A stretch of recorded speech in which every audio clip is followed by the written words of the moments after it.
ನಮಸ್ಕಾರ, ಪ್ರಜಾರಾಜ್ಯ ಕನ್ನಡ ನ್ಯೂಸ್ಗೆ ಸ್ವಾಗತ. ಹಿಂದಕ್ಕೆ ಇಲ್ಲಿ ಒಂದು ಬಬಲೇಶ್ವರ ನೋಡಿ ಕುಂಡ್ರಿಸಿದ್ರಲ್ಲ ಆಚೆ ಬಡಿಸಲಿಗೆ ಏನು ರಕ್ತ ಕ್ರಾಂತಿ ಐತೆ ನಾವು ರಕ್ತದ ಹೊಳಿ ಹರಿತು ಸುಡುಗಾಡ ಆಗೋದಿಲ್ಲ ಹೋಗೋದಿಲ್ಲ. ಬರೀ ಸ್ವಾಮಿಗಳು ಹೆಚ್ಚು ಮಾಡೋದ್ರಿಂದ ಹೆಚ್ಚು ಸ್ವಾಮಿಗಳಾದ್ರೆ ಅದೊಂದು ಸಮಸ್ಯೆನೇ. ಭಕ್ತರಿಗೆ ಯಾರ ಮಟ್ಟಕ್ಕೆ ಹೋಗ್ಬೇಕು, ಅವನ ಮಟ್ಟಕ್ಕೆ ಹೋದ್ರೆ ಇವ ಸೇತಿತ್ತಾನೆ, ಇವನ್ ಮಟ್ಟಕ್ಕೆ ಹೋದ್ರೆ ಅವ ಸೇತಿತ್ತಾನೆ. ಪಾಪ ಭಕ್ತರು ತೊಂದರೆ ಒಳಗೆ ಬೀಳ್ತಾರೆ, ಅವನೇ ಆಗಿಬಿಡುತ್ತೆ. ಅಲ್ಲ, ನಿಮಗೆ ಬೇರೆ ಪರ್ಯಾಯ ಮಠನೇ ಮಾಡ್ತಿರ್ಬೇಕಿದೆ ಸ್ವಾಮೀಜಿ ಪರ್ಯಾಯ ಮಠ ಅನ್ಬೇಡ್ರಿ. ಕಾಶಪ್ಪನವರು ಪಾದಯಾತ್ರೆ ಮಾಡಿದ್ದು ಎಲ್ಲಿದ್ದೀಯಣ್ಣ ಕಾಶಪ್ಪಣ್ಣ? ಏನ್ ಹೇಳಿಕೆ ಕೊಟ್ಟಿದ್ಯಣ್ಣ ನೀನು ಕಾಶಪ್ಪಣ್ಣ?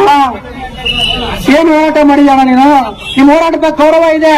ಯತ್ನಾಳು ಹೋರಾಟವನ್ನು ಬೀದಿಗಿಳಿದಾಗ ಬಿಜೆಪಿ ಸರ್ಕಾರ ಇತ್ತು, ಸರ್ಕಾರ ನಮ್ದಂತ ಕೇರ್ ಮಾಡಿಲ್ಲ. ಯತ್ನಾಳು ಬೀದಿಗೆ ಬಂದ್ರು, ನಿಮ್ದು ಸರ್ಕಾರ ಇದೆ, ಬೀದಿಗೆ ಸಮಾಜ ಬರುವಂಗಿಲ್ಲ. ಸೋತಿದ್ದೆ, ಹೋರಾಟ ಮಾಡಿದೆ, ಗೆದ್ದೆ, ಹೋರಾಟ ಸಮಾಜ ಬರುವಂಗಿಲ್ಲ. ನಾ ಕಾಶಪ್ಪಣ್ಣ ಏನು ಕೇಳಿ ಹೇಳ್ತಾ ಇದಾರೆ ಸ್ವಾಮಿಗಳು ಯತ್ನಾಳ್ ಮಾತು ಕೇಳ್ತಾರೆ ಅಂತ ಹೇಳಿ ನಿಮ್ಮ ಅಪ್ಪನ ಮಾತು ಕೇಳ್ಬೇಕಾ ಸ್ವಾಮಿಗಳು? ಹಾಗಾಗಿ ನಾನು ಏನ್ ಹೇಳ್ತಾ ಇದ್ದೇನೆ, ಶ್ರೀಗಳ ಪರವಾಗಿ, ಸಮಾಜದ ಪರವಾಗಿ ಎಲ್ಲಾ ರಾಜಕಾರಣಿಗಳು ನಿಲ್ಲಬೇಕು, ಸಮಾಜದ ಪರವಾಗಿ ನಿಲ್ಲಬೇಕು, ಶ್ರೀಗಳ ಹೋರಾಟಕ್ಕೆ ಬೆಂಬಲವನ್ನು ಕೊಡಬೇಕು. ಅಂತಿಮವಾಗಿ ನಾನು ಹೇಳ್ತಾ ಇದ್ದೀನಿ, ಪೂಜ್ಯ ಶ್ರೀಗಳ ನೇತೃತ್ವ ಇದೆ, ಪೂಜ್ಯ ಶ್ರೀಗಳ ಎಲ್ಲ ಸಮಾಜದ ನೇತೃತ್ವ ಇದೆ. ಇಡೀ ರಾಜ್ಯದ ಎಲ್ಲಾ ಪಂಚಾಯತ್ ಶಾಲೆಗಳು ತೊಂದರೆ ಆಯ್ತಾ ಅಂತ ಬರೀ ಯತ್ನವ್ರ ಮನೆಗೆ ಕೂಡ್ತಾರೆ, ಅವ್ರ ಬಗ್ಗೆ ಸೇವೆ ಮಾಡ್ತಾರೆ ಅಂತೇಳಿ ಕಾಶಪ್ಪ ಅವ್ರಿಗೆ ನಾ ಏನೋ ಒಂದ್ ಕಡೆ ಉಪಕಾರ ತಗೊಂಡಿಲ್ರಿ. ಯಾವ ಸ್ವಾಮಿಗಳು ಯಾವ ಜಗದ್ಗುರುಗಳ ಕಡೆನೂ ನಾನು ತಗೊಂಡಿಲ್ಲ. ಯಾವ ಜಗದ್ಗುರುಗಳು ಕಾಲ ನನಗೆ ಮಂತ್ರಿ ಮಾಡಿಸ್ರಪ್ಪ ಅವರ, ನಿಮ್ಗೆ 11 ಲಕ್ಷ ರೂಪಾಯಿ ಪಾಸ್ ಪೂಜೆ ಮಾಡ್ತೀನಿ, ಯಾವ ಸ್ವಾಮಿ ಬಳಿ ಹೋಗೋದಿಲ್ಲ. ಭಾಳ ಸ್ವಾಮಿಗಳು ಕಾಲ ಮುಗಿದು ಭಾಳ ಕಡಿಮೆ. ಭಾಳ ಅಂದ್ರೆ ಭಾಳ ನನಗೆ ಯೋಗ್ಯ ಅನ್ನಿಸಿದ್ರೆ ಸಿದ್ದೇಶ್ವರಪ್ಪ ಅವರು ಕೆಲವೊಂದು ಮಂದಿ ಅದಾರ, ಅವ್ರ ಅತ್ತೆ ಕಾಲ ಮುಗಿತಾರೆ. ಏನಾದ್ರು ನೀವು ಯಾಕಪ್ಪ ಇಡೋದು ಅವ್ನು ಹೈಲೈಟ್ ಮಾಡಕತ್ತೀರಿ ಗೊತ್ತಿಲ್ಲ. ಒಬ್ಬೊಬ್ರು ಅಯೋಗ್ಯರನ್ನ ಇಟ್ಟು ನೆರವು ಮಾಡ್ಲಕ್ಕೆ ಹೋಗ್ತಿರಲ್ಲ, ನಿಮ್ಮ ಟಿ ಆರ್ ಪಿ ಸಲುವಾಗಿ ಅಂತ ಲೋಕಲ್ಗಳನ್ನೆಲ್ಲ ನೀವು ಮಾಡಬಾರ್ದು. ಅವನ ಸಂಸ್ಕೃತಿ ಹೆಂಗೈತೆ ನೋಡಿಬಿಡ್ರಲ್ಲ. ಏನಾರೇ ಅದು ವಿಭೂತಿ ಹಚ್ಕೊಂಡಿದ್ದಕ್ಕೆ ಮರ್ಯಾದೆ ಐತೆ. ಅದು ವಿಭೂತಿ ಅಂದ್ರೆ ಎದಕ್ಕೆ? ಆಯಿಲ್ ಪೇಂಟ್ ಯಾರು ಹಚ್ಕೋತಾರ? ನಾನು ಹಚ್ಕೋತೀನಿ ದಿನ ವಿಭೂತಿ. ನಾನು ಗೋಶಾಲೆದ ನಾನೇ ಸ್ವತಃ ಇವತ್ತು ಮಾಡಿ ನಾನು ಹಚ್ಕೋತೀನಿ. ಕಣ್ಣಿಗೆ ಕಾಣಿಸ್ಬಾರ್ದು ವಿಭೂತಿ, ಕಣ್ಣಿಗೆ ಕಾಣಿಸ್ಬಾರ್ದು. ಅದು ನಿಜವಾದ ವಿಭೂತಿ. ಕಣ್ಣಿಗೆ ಹಾಕ್ತದಲ್ಲ ಆಯಿಲ್ ಪೇಂಟ್ನಾಗ ಅದು ನಕಲಿ. ಈ ಬಸವಣ್ಣ ತತ್ವ ಕೆಲವು ಮಂದಿ ಹೇಳೋದು ನಕ್ಬಿಟ್ರಲ್ಲ, ಅವರು ಹಂಗೆ ಸುಮ್ಮನೆ ಬಸವಣ್ಣ ಹೆಸರು ಹೇಳ್ತಾರೆ. ಮುಂಜಾನೆ ಕತ್ರಿ ಕೆಲಸ ಮಾಡ್ತಾರೆ. ಈಗ ಆದ್ರೆ ಬಸವಣ್ಣನ ಮರ್ಯಾದೆ ಕೇಳಿಲ್ಲಕತ್ತಾರೆ. ಅವರು ಬಸವಣ್ಣನ ತಗೊಂಡು ಹಿಂದೂ ಧರ್ಮಕ್ಕೆ ಬೈತಾರೆ, ಸನಾತನ ಧರ್ಮ ಬೈದು ಬಸವಣ್ಣ ತತ್ವ. ಬಸವಣ್ಣ ಎಲ್ಲರೇ ಹಿಂದೂ ಧರ್ಮಕ್ಕೆ ಬೈದಿದ್ದು ಒಂದು ವಚನ ತೋರಿಸ್ರಪ್ಪ, ಒಂದು ವಚನ ತೋರಿಸಿ ನಿಮ್ಗೆ 10 ಲಕ್ಷ ಒಂದು ಸರ್ಪ ಕೊಡ್ತೀನಿ. ಬಸವಣ್ಣವ್ರು ಹಿಂದೂ ಧರ್ಮಕ್ಕೆ ಬೈದರು, ಸನಾತನ ಧರ್ಮಕ್ಕೂ ಬೈದರು. ಮೂಢನಂಬಿಕೆಗಳೇನದೋ ಅದ್ರ ಬಗ್ಗೆ ಅವ್ರು ಹೇಳ್ಯಾರ. ಹಿಂಗಿರ್ಬೇಡಪ್ಪ, ಹಿಂಗೆ ನೀವು ಬ್ರಾಹ್ಮಣರಿಗೆ ಬೈತಾರೆ ಬಸವಣ್ಣನ. ಸ್ವತಃ ಬಸವಣ್ಣ ಬ್ರಾಹ್ಮಣರದಲ್ಲ.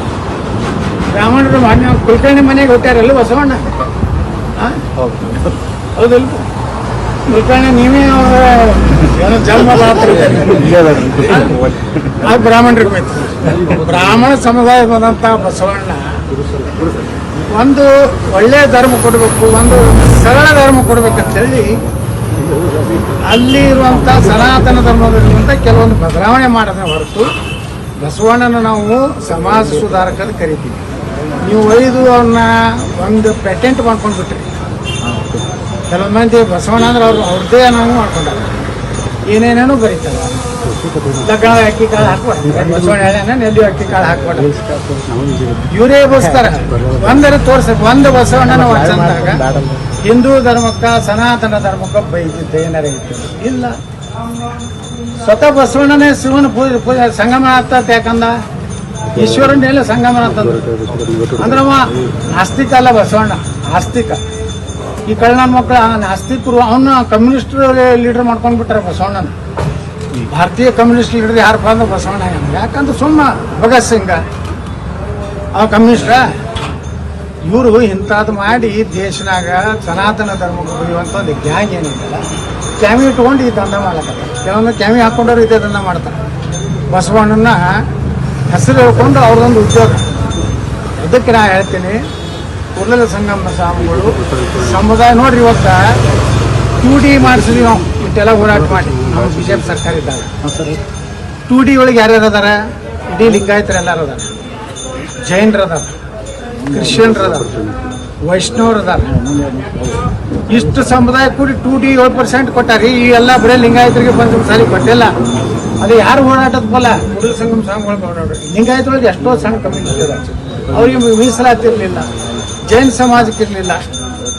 ಈ 2D ಒಳಗೆ ನಾವು ಹಾಕಿವಿ. ಈಗ ಅಲ್ಪಸಂಖ್ಯಾತರು ಅಂದ್ಕೊಳ್ಳೇನೆ ಬರೀ ಮುಸ್ಲಿಮರು ಅಷ್ಟೇ ಅಲ್ಲ, ಅಲ್ಲಿ ಜೈನರು ಅದಾರ, ಕ್ರಿಶ್ಚಿಯನ್ರು ಅದಾರ, ಅಲ್ಲಿ ಪಾರ್ಸಿಗಳು ಅದಾರ, ಬೌದ್ಧರು ಅದಾರ. ಮೈನಾರಿಟಿ ಅಂದ್ಕೊಂಡೇ ಅವ್ರು ಮುಸ್ಲಿಮ್ ಅಷ್ಟೇ ಅಲ್ಲ, ಬರೀ ಅವ್ರಿಗೆ ಅಷ್ಟೇ ಅನ್ಕೊ. ಅದಕ್ಕೆ ನಾವು ವಿಧಾನಸಭೆಗಳು ಜಗಳ ಆಗಿತ್ತು. ನಮ್ಗೆ ಜಮೀರ್ ಅಹಮದ್ ಖಾನ್ ಒಂದು ಸರ್ಕ್ಯುಲರ್ ತೆಗೆದಿದ್ರು, ಏನು ಎಲ್ಲ ಅಲ್ಪಸಂಖ್ಯಾತರ ಡೆವಲಪ್ಮೆಂಟ್ ಏನು ಫಂಡ್ ಇತ್ತಲ್ಲ ಅದು ಇಟ್ಟಿದ್ರು ಪಾರ್ಸಿಗಳು. ಅದನ್ನೇ ನಾನು ಈ ಹೆಂಗೆ ತೆಗಿಲಾಕ್ ಬರ್ತೀನಿ. ಈ ಯಾರು ಮೊದಲ ಅಲ್ಪಸಂಖ್ಯಾತರೊಳಗೆ ಅರ್ಜಿ ಕೊಡ್ತಾರ ಅವರಿಗೆ ಕೊಡ್ಬೇಕು. ನೀವು ಈಗ 90% 80% ಮೈಂಡ್ ಅಧಿಕಾರದ ಜಗಳ ತೆಗೆದ ಮ್ಯಾಗ ಅವತ್ತೇ ಆ ಸರ್ಕ್ಯುಲರ್ ತಗೊಂಡ್ರು. ನೀವು ಆಶ್ಚರ್ಯ ಅಂದ್ರೆ ಅವ್ರ ಪ್ರಿನ್ಸಿಪಲ್ ಸೆಕ್ರೆಟರಿನೂ ಜೈನೇ ಇದ್ರು. ನಾನು ಕೇಳಿದೆ, ಜೈನ ನೀವೇ ಜೈನ್ ಇದ್ದೀರಿ, ಈ ಸರ್ಕ್ಯುಲರ್ ಹೆಂಗೆ ತೆಗೆದು ಏನು ಮಾಡೋದು ಸರ್? ಮಂತ್ರಿಗಳು ಹೇಳಿದ್ರು. ಮಂತ್ರಿ ಬೇಕಾದ್ರೆ ಹೇಳ್ತಾರೆ, ನಿಮ್ಮ ಕಾನೂನು ಅವತ್ತೇ ಅದನ್ನು ಸರ್ಕ್ಯುಲರ್ ವಾಪಸ್ ತಂದರು. ನಮ್ಮಲ್ಲಿ ಒಂದು ಜೈನ ಮಂದಿರ ಐತಿ ಬಿಜಾಪುರನಾಗ, ಮುಳ್ಳಕ್ಷ ಭಾಳ ಪುರಾತನ ಐತಿ. ಇಲ್ಲ ರೀ ಏನೋ ತಪ್ಪಾಗಿದೆ ಯತ್ನಾಳ್ ಸಾಹೇಬ್ರೆ, ನೀವು ಯಾವುದಾದ್ರೂ ಹೇಳ್ರಿ ಅಲ್ಪಸಂಖ್ಯಾತ ಆ ಜೈನ ಮಂದಿರಕ್ಕೆ 50 ಲಕ್ಷ ಕೂಡ ಕೊಟ್ಟಾಗ ಜಮೀರ ಮಾತ್ರ ಸರಿ. ಮೊನ್ನೆ ಒಂದು 10 ಕೋಟಿ ರೂಪಾಯಿ ಅಲ್ಪಸಂಖ್ಯಾತರ ಒಳಗೆ ಎಲ್ಲೆಲ್ಲಿ 20 ಕೋಟಿ ರೂಪಾಯಿ ನಮಗೆ ಬಿಜಾಪುರಕ್ಕೆ ಅಲಾಟ್ಮೆಂಟ್ ಮಾಡಿ ಯಾರು ಜಮೀನ ಮಾತ್ರ. ಅದ್ರಾಗ ಅಲ್ಪಸಂಖ್ಯಾತರು ಮುಸ್ಲಿಮರ ಕಾಲನಿಯಾಗೂ ಹಾಕಿವಿ, ಜೈನರ ಕಾಲನಿಯಾಗೂ ಹಾಕಿವಿ, ಕ್ರಿಶ್ಚಿಯನ್ ಕಾಲನಿಯಾಗ ಎಲ್ಲ ಅಲ್ಪಸಂಖ್ಯಾತರ ಫಂಡ್ ಏನೈತಿಲ್ಲ. ಮೊನ್ನೆ ನಾ ಇಲ್ಲಿ ರಹೀಮ್ನಗರ ರಾಮನಗರನಾಗ ಭೂಮಿ ಪೂಜೆ ಮಾಡಿದೆ, ಅಲ್ಲೆಲ್ಲ ಮುಸ್ಲಿಮರು ಬಂದು ನಾನು ಸನ್ಮಾನ ಮಾಡಿದೆ. ಅಂದ್ರೆ ಯಾವುದೇ ಒಂದು ಸಮುದಾಯಕ್ಕೆ ಸೀಮಿತ ಇಲ್ಲ. ಆ ಹೋರಾಟ ಮಾಡಿದ್ರು ನಮ್ಮ ಗುರುಗಳು. ಇದಕ್ಕೆಲ್ಲ ಮರಾಠ ಒಂದು ಬಿಟ್ಟಿದ್ದೆ, ಜೈನ, ಮರಾಠ, ಕ್ರಿಶ್ಚಿಯನ್ನು, ವೀರಶೈವ ಲಿಂಗಾಯತರು 2A ಇಲ್ಲ ಅಂತ ಯಾವ ಲಿಂಗಾಯತರು ಹೋದಾರಲ್ಲ ಅವನ್ನೆಲ್ಲ ಸೇರಿಸಿ 2D ಕೊಟ್ಟಾಗ ಇದನ್ನು ಇಂಪ್ಲಿಮೆಂಟ್ ಆಗಬೇಕಾಗಿತ್ತು. ಈ ಸುಪ್ರೀಂ ಕೋರ್ಟ್ನಾಗ ಕೇಸ್ ಅದ, ಅದಾದ್ಮ್ಯಾಗ ಈ ಸರ್ಕಾರ ಜಟ್ಟಸ್ತು ಮಾಡ್ಬೇಕಾಗ್ತದೆ. ಅಲ್ಲ, ಈಗ ಸ್ವಾಮೀಜಿಗಳಿಗೇನೆ ಜೀವ ಬೆದರಿಕೆ ಇದೆ, ಮುಸ್ಲಿಮರಿಂದ ಅವ್ರನ್ನ ಹತ್ಯೆ ಮಾಡಲಿಕ್ಕೆ ಸಂಚು ನಡೆದಿದೆ ಬೆಲ್ಲದವರು ಆರೋಪ. ಏನು ಬೆಲ್ಲದವ್ರಿಗೆ ಅವರು ವಿಧಾನಸಭೆ ಉಪನಾಯಕರಿಂದ ಮಾಹಿತಿ ಬಹಳಷ್ಟು ಇರ್ತಾವೆ, ಬಲ್ಲಿ ಇರುವುದಿಲ್ಲ. ನಾನು ಉಚ್ಚಾಟಿತ BJP ಮೀನ್ಸ್ ಪಕ್ಷೇತರ ಶಾಸಕರಿಗೆ ನನಗೇನು BJPನೂ ಸಂಬಂಧ ಇಲ್ಲ, ಕಾಂಗ್ರೆಸ್ ಸಂಬಂಧ ಇಲ್ಲ, JDS ಓನ್ಲಿ ಕರ್ನಾಟಕ ಜನರ ಹಿತ ಅಷ್ಟೇ ಸಂಬಂಧ. ಸಮಾಜದವರಾಗಿ ಆ ರೀತಿ ಏನಾದ್ರು ನಡೆದಿದೆ ಸಂಚು? ಅವರಿಗೆ ಕೇಳ್ರಿ, ನನಗೇನು ಗೊತ್ತಾ?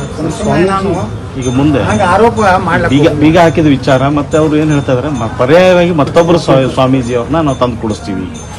ಕಾಶಪ್ಪನ ಯಾವ ಮಗ ಬ್ಯಾಂಡ್ ಅಂತನ್ರಿ, ಹಿಂದಕ್ಕೆ ಇಲ್ಲೊಂದು ಬಬಲೇಶ್ವರ ನೋಡಿ ಕುಂಡ್ರಿಸಿದ್ರೆ ಆಚೆ ಬಡಿಸಲಿಕ್ಕೆ ಏನು ರಕ್ತ ಕ್ರಾಂತಿ ಐತೆ, ನಾವು ರಕ್ತದ ಹೊಳಿ ಹರಿತು, ಏನು ಸುಡುಗಾಡ ಆಗೋದಿಲ್ಲ ಹೋಗೋದಿಲ್ಲ. ಬರೀ ಸ್ವಾಮಿಗಳು ಹೆಚ್ಚು ಮಾಡೋದ್ರಿಂದ ಹೆಚ್ಚು ಸ್ವಾಮಿಗಳಾದ್ರೆ ಅದೊಂದು ಸಮಸ್ಯೆನೇ.